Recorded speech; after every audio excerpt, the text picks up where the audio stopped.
Good morning, class. How are you all? I hope you all are fit and fine at your home. So this lesson I am going to continue. This lesson I already taught you beta. Half lesson I already completed explanation. Today I am going to continue this lesson and I will today complete this lesson.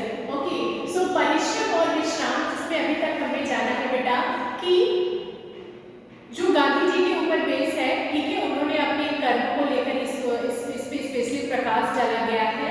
तो जो किसान रहता है वो उस भूत से परेशान हो जाता है। क्यों? क्योंकि वो सारी चीजें वो उसकी डिमांड को वो पूरी कर देता है, लेकिन अगर वो नहीं किसान अगर कोई उससे डिमांड करेगा, नहीं कोई इच्छाएं जाहिर करेगा तो वो उसे क्या करेगा? खा जाएगा। इसलिए वो क्या करता है? भूत से कहता है कि मुझे ले चलो शिव भगवान के पास, और शिव भगवान से वो कहता है कि मुझे इससे मुक्ति दिलाइए और मैं किसान बनकर ही रहना पसंद करूंगा। और गांधी जी जब एक सभा में जाते हैं बेटा तो वहां पे उनसे कोई प्रश्न करता है कि आप क्यों हम इतने देर परिश्रम करें? हम 4 घंटे परिश्रम करके बाकी 4 घंटे में हम अपने आप को समय दें। तो वहां पे वो क्या कहते हैं? वहां पे कहते हैं कि जो आप कार्य करेंगे वो आपके मानसिक और शारीरिक रूप से आपके लिए लाभदायक होगा, फायदेमंद होगा। और वो ऐसे सवालों का जवाब देते हैं और वो व्यक्ति चुपचाप बैठ जाता है। हालांकि उनका कोई ऐसा इंटेंशन नहीं रहता है कि किसी का इंसल्ट करना, लेकिन उनके जवाब ही इतने तीखे रहते हैं कि वो व्यक्ति चुपचाप बैठ जाता है। अब इस यहाँ पे जब किसान को एवं मस्त कर देते हैं शंकर भगवान, तो फिर आगे की कहानी क्या होती है? चलिए शुरू करते हैं। बेचारे किसान के जी में आया आज जान बची लाखों पाए। शंकर जी का यह भूत कोई कल्पना नहीं है। यह भूत तो सबके अंदर रहता है और अगर उसे भरपूर काम न दिया जाए तो वो हमारा जीवन भी हराम कर डालता है। यह सर्वव्यापी भूत हमारा मन है जिसको वश में रखने के लिए मुनि और संत भी सदा प्रयत्नशील रहते हैं। मेरे ख्याल से किसी को बड़ी सजा देना हो तो उसे कुछ भी काम न देकर सिर्फ बैठाए रखना चाहिए। बरनार्ड शॉ ने ठीक कहा है, अनंत विश्राम ही नरक की सबसे अच्छी व्याख्या है। नुनान के टेटलस की यथा शायद आपको मालूम हो, उसे एक भयंकर शाप प्राप्त था। उसे एक तालाब में खड़ा कर दिया गया था। जब उसे प्यास लगती और वह प्यास बुझाने के लिए अपना सिर झुकाता तो पानी की सतह नीचे हो जाती और टेटलस प्यासा ही रह जाता। अब देखिए यहाँ पे एक कहानी भी बताई गई है, लेकिन उससे पहले ये जो भूत है वो कोई और नहीं है, वो हमारे मन का अपना भूत है। जो इच्छाएं हैं जो हमारी प्रबल होती जा रही है, दिन प्रतिदिन बढ़ती जा रही है। तो आज पहले हम क्या सोचते थे, काश मेरे पास यह सामान हो जाए। जब वो सामान हो जाता है फिर अगली डिमांड शुरू हो जाती है, अरे नहीं इससे नहीं काम चलेगा, ये भी हो जाए तो भी अच्छा रहेगा, अच्छा ये हो गया, नहीं ये भी हो जाए तो भी अच्छा रहेगा। सारी फैसिलिटी हम घर में बांध लेते हैं। उसके बाद क्या होता है, नहीं ये पुराना हो गया इसे बदल दो, ये ऐसा है ये अच्छा नहीं आया था इसे बदल दो, ठीक है। तो ये भूत कोई और नहीं है, ये हमारे मन की इच्छाएं हैं और इस पे कंट्रोल करने के लिए ऋषि मुनि लोग घनघोर तपस्या करते हैं। क्योंकि मन को अगर जो मन पे संतुलन पा लेता है, समझ लीजिए वो विश्व पे संतुलन पा लेता है, ठीक है। इसलिए कहते हैं कि मन को हमेशा कंट्रोल रखना चाहिए और मन की करिए, लेकिन जो सार्थक हो, जो सभी के लिए सही हो वैसे कार्य को करना चाहिए, ठीक है, जो आपके लिए भी सही हो। सबके सही होने से पहले जरूरी है आपके लिए सही होना और जनहित में किसी को उसका कोई दुष्प्रभाव न पड़े। इस तरह का कार्य हमें करना चाहिए। तो ये भूत कोई और नहीं रहता है, ये किसान के अपने मन का भूत रहता है। जब उसके मन का भूत शांत हो जाता है तो फिर वो कहता है कि मैं अब किसान बनकर ही मजदूरी कर रहना ही पसंद करूंगा। लेकिन यहाँ पे यह सर्वव्यापी भूत हमारा मन है जिसको वश में करना मुनि संत सदा प्रयत्नशील रहते हैं। अब देखिए कहते हैं कि सबसे बड़ा अगर किसी को सजा देना हो तो वो होता है कि उसको चुपचाप एक जगह बैठने के लिए या विश्राम करने के लिए कह दीजिए। और सबसे ज्यादा डिफिकल्टीज उनको होती है जो कभी भी एक जगह शांत बैठे रहना पसंद नहीं करते हैं। तो सबसे बड़ी सजा इसे मानी गई है। इसलिए लोग कहते हैं जब हम बैठे बैठे रहेंगे तो हमारा शरीर खराब होता जाएगा, हमारा अंग विषन्न होता जाएगा, हमारे मस्तिष्क में कोई नया विचार और नई बातें नहीं आएंगी और हम आलसी होते जाएंगे, जिससे हमारा जीवन प्रतिदिन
अंतरिक्ष वैज्ञानिक हुए हो, एस्ट्रोनॉट जिसको कहते हैं बेटा, या चाहे आप देख लीजिए यहाँ पे एक और बेटा एग्जाम्पल दिया गया है, चाहे मजदूर हो, ठीक है। पहले पहले क्या होता था, पहले ये जो लोग कार्य करते थे जिसके लिए इनको नोबेल प्राइज, बड़े बड़े सम्मान प्राप्त होते थे, ये इन्हें ऐसे नहीं प्राप्त होते थे। ये एक छोटी सी शुरुआत भी ये स्वयं खुद करके करते थे, ये किसी पे निर्भर नहीं रहते थे। आज के टाइम में है एक कंपनी खोल दिया, उसमें वर्कर्स रख लिए, ऑर्डर किया, वो सारे काम कर रहे हैं, ठीक है, ये भी अच्छा है, आज आप उस लायक है। लेकिन जो चीज करने में मजा है वो ऑर्डर करने में नहीं मजा है, ठीक है। वो आप, क्योंकि जब आप खुद उस कार्य को करेंगे तो उसको आप कई बार सीखेंगे, ठीक है। जब आप सीखेंगे तो जैसे इस बल्ब का भी निर्माण हुआ तो उन्होंने जितनी तरीके से बनाया, बल्ब को बनाना चाहा, तो उनका ये था कि बेटा इतने, उन्होंने क्या सीखा, उन्होंने कहा तुम तो इतनी बार हार गए, उन्होंने बोला मैं इतनी बार हारा नहीं, मैं इतनी बार सीखा हूँ कि इस प्रकार से बल्ब को नहीं बनाया जा सकता। उसी प्रकार से यहाँ पे भी जो हमारे वैज्ञानिक है, हमारे एस्ट्रोनॉट है, हमारे इंजन के कर्मचारी, जो साहित्य, जो हमारे इंजन को जिन्होंने बनाया या जो दूरबीन को बनाया, ये सब लोग खुद अपने कार्य को खुद करते थे, चाहे हमें निरीक्षण करना या कोई भी, वो उस खुद काज को गढ़ते थे।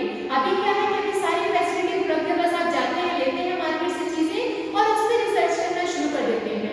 पहले ऐसी चीजें नहीं थी, पहले लोग खुद अपने किसी कार्य को अगर करना है तो उसके लिए खुद लगते थे, उनके सहायता में कोई मजदूर नहीं आता था, ना ही वो किसी को निर्देश देते थे कि आप इस कार्य को इस तरीके से करिए, वो अपने कार्य को स्वयं भी करते थे।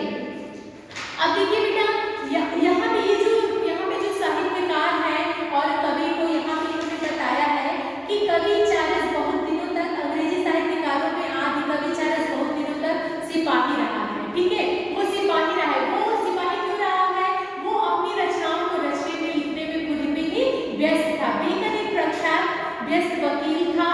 सर वॉल्टर रेले सिपाही और नाविक रहा। शेक्सपियर शुरू से थिएटर आने वालों के घोड़े संभालने का काम करता था। डॉक्टर जॉनसन का जीवन तो अनंत संघर्ष ही था। इटली का अमर कवि दाते बहुत समय तक दवाई बेचने का काम करता रहा था।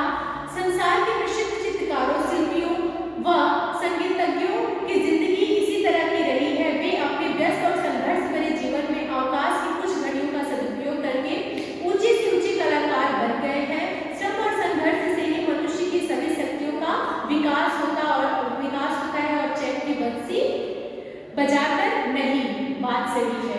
ये जितनी सारी चीजें हैं बेटा, जितने लोगों के नाम लिए गए हैं, चाहे वो व्यस्त वकील हुए, बेकन, शेक्सपियर है जिन्होंने शुरू में थिएटर में काम करना शुरू किया था, घोड़े संभालने का, ठीक है, और चाहे संसार के प्रसिद्ध चित्रकार, शिल्पियों, संगीतज्ञों, इनकी जिंदगी बेटा कभी भी आसान नहीं रही है। इन्होंने भी मेहनत किया है अपनी जिंदगी में, एक रगड़ खाई है, इन्होंने अपने आप को तराशा है। जैसे एक हीरे को, एक पत्थर को तराश के उसको एक नई आकृति देते हैं, उस तरह उन्होंने भी अपनी जिंदगी में बहुत मेहनत किया है, खुद को तराशा है, तब जाके आज उनकी इस दुनिया में पहचान बनी हुई है। लोग उनके नामों से ही उनको जानते हैं, ठीक है। अब देखिए यहाँ पे ये बात और बताई गई है बेटा कि जो संघर्ष करने में जो मजा है ना, वो बैठकर एक जगह बंसी बजाने में वो मजा नहीं है, ठीक है। यानी कि परिश्रम हमें हमेशा करते रहना चाहिए। फ्रांस के प्रसिद्ध लेखक वाल्टर का आदर्श था हमेशा काम में लगे रहना। इनका एक आदर्श वाक्य था, फ्रांस के प्रसिद्ध लेखक वाल्टर है बेटा, कि हमेशा काम में लगे रहना, मतलब खुद को हमेशा एंगेज किए रहिए। कहते हैं ना, हमारे यहाँ एक कहावत है कि खाली दिमाग शैतान का घर, ठीक है। तो हमें ऐसा नहीं करना है। जब हमारा खाली दिमाग रहेगा तो हम उल्टी सीधी बातें करने की कोशिश करेंगे, लड़ाइयाँ करना शुरू कर देंगे, कोई डिमांड नहीं पूरी होगी। सो बेटर है कि आप अपने आप को एंगेज रखिए, कामों में व्यस्त रहिए। पर मुझे गलत ना समझिए,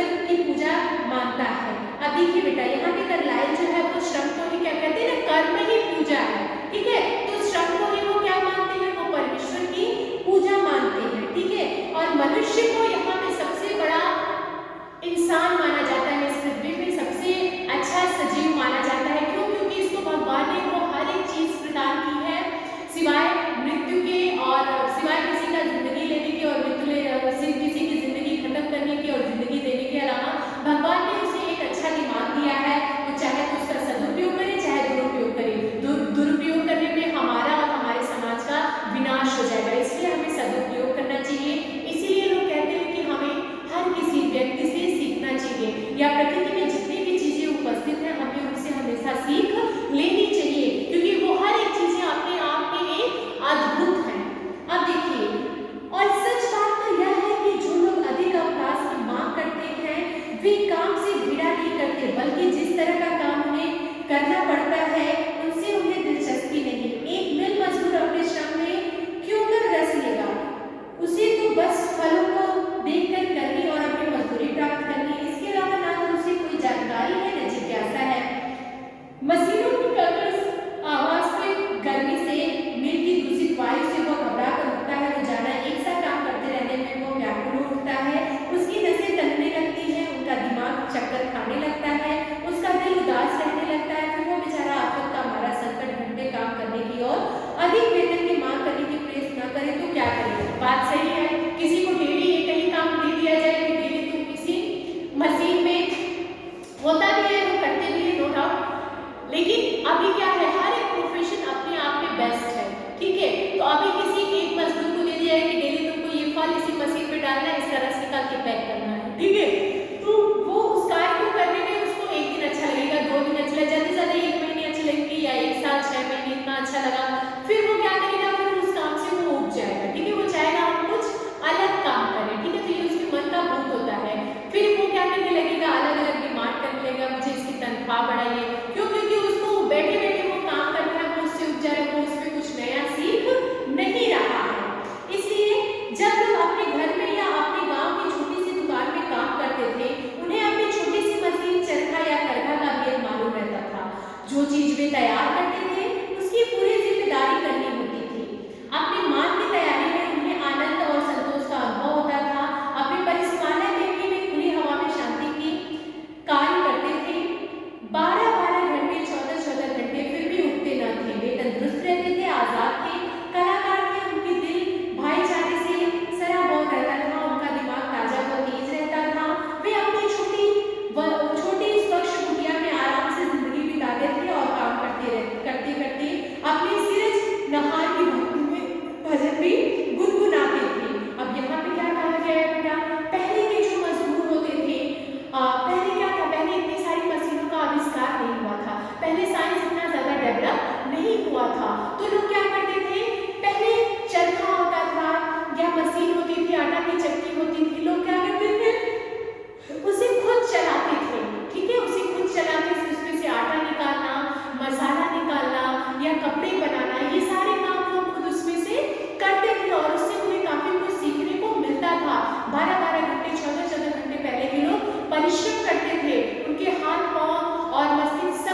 जिम्मेदारी बढ़ेगी और काम रसीन और थकान वाला बनेगा, सुस्ती जगेगी, ऐसे आराम की वृत्ति उमड़ेगी। 8 घंटे सोकर और 8 घंटे आजीविका के लिए मेहनत करना भी 8 घंटे बचे रहता है।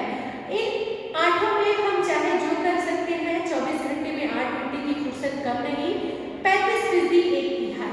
यहाँ पे एकदम सही बात कही है बेटा। हमें आजकल हम क्या करते हैं, हम बाहर के देशों से अपनी तुलना करते हैं, ठीक है, वहाँ ऐसा हो रहा है, ऐसा हो रहा है, ठीक है, आप सीखिए उनसे, सब कुछ करिए। अब जैसे चीन है, रूस है, जापान है, ये सब लोग क्या करते हैं, ये लोग अपनी बिजली का उपयोग करके छोटी से छोटी मशीन का प्रयोग करते हैं। रूस में क्या होता है, रूस में वहाँ पे जो खेतियाँ होती है उसको अपने अंडर में गवर्नमेंट लेकर के उसमें खेती कराते हैं, इससे उनके फायदे भी होते हैं बेटा, ठीक है। इसी प्रकार के यहाँ पे बताया गया है कि हमें उनका प्रयोग करना चाहिए, लेकिन हमें इतना प्रयोग नहीं करना चाहिए कि हम कर्ज में डूब जाए और हमें इसके लिए फिर से सारी चीजें अपनी गांव पर लगानी पड़े।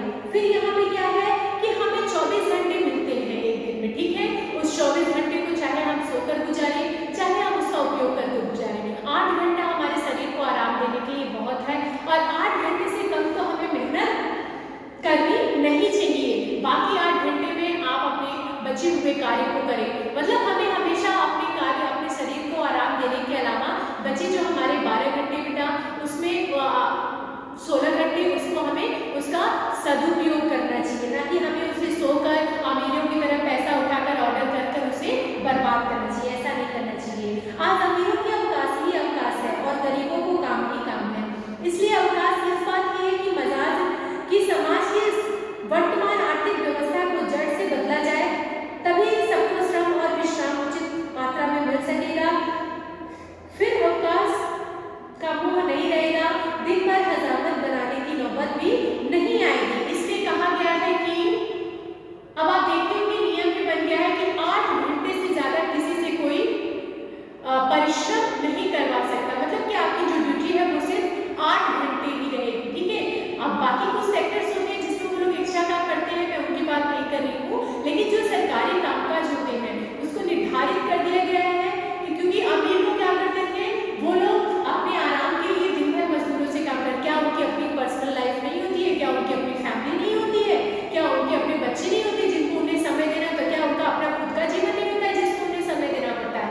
इसलिए 8 घंटे का काम पर्याप्त माना जाता है, हर एक दिन 8 घंटे का काम पर्याप्त है, जिससे जो सामान्य है या जो छोटे समाज के लोग हैं, ये हमारा सोच है बेटा, छोटा समाज बड़ा समाज, हमारा मन बड़ा होना चाहिए, मतलब जो आर्थिक रूप से हम यहाँ पे कह सकते हैं कि जो कमजोर है, जो बहुत कमजोर है, तो उनके लिए भी ये समय निर्धारित कर देना चाहिए। 8 घंटे का समय बहुत होता है, इसमें वो परिश्रम भी कर सकते हैं, फिर 8 घंटे अपने आराम कर सकते हैं, फिर 8 घंटा अपने परिवार को भी दे सकते हैं। तो इससे क्या होगा, इससे हम सभी अपने सामान्य जीवन को जी सकते हैं और हम सभी खुशहाल रह सकते हैं, और जिससे हमारा शरीर, मन, मस्तिष्क सब कुछ स्वस्थ रहेगा।